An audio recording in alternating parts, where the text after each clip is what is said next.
लोकसभा निवडणुकीमध्ये महाविकास आघाडीला राज्यात मोठं यश पाहायला मिळालं। महायुतीच्या अनेक दिग्गज उमेदवारांचा पराभव झाला, मात्र त्यानंतर झालेल्या विधानसभा निवडणुकीत महायुतीनं जोरदार पुनरागमन केलं। महायुतीचे राज्यामध्ये 232 जागांवर विजय मिळवला। उमेदवार आले। भाजप हा सर्वात मोठा पक्ष ठरला, तर दुसरीकडे मात्र महाविकास आघाडीला या निवडणुकीत मोठा फटका बसला।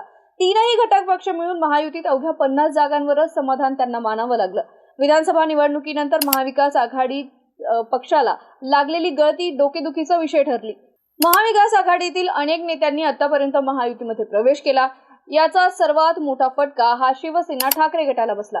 शिवसेना ठाकरे गटातील अनेक नेत्यांनी भाजप आणि शिवसेना शिंदे गटामध्ये प्रवेश केला। आता आणखी एक मोठी बातमी यातच समोर येते, ती म्हणजे खासदार संजय राऊत हे नाशिक दौऱ्यावर असताना शिवसेनेचे ठाकरे गटाचे नेते सुधाकर बरगुजर यांनी मुख्यमंत्री देवेंद्र फडणवीसांची भेट घेतली आणि त्या भेटीनंतर राजकीय वर्तुळात चर्चांना उधाण आलं।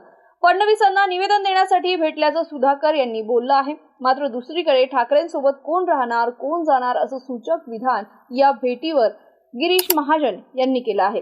त्यामुळे पुन्हा एकदा आता शिवसेना ठाकरे गटात भूकंप होणार असा सवाल उपस्थित केला जातोय।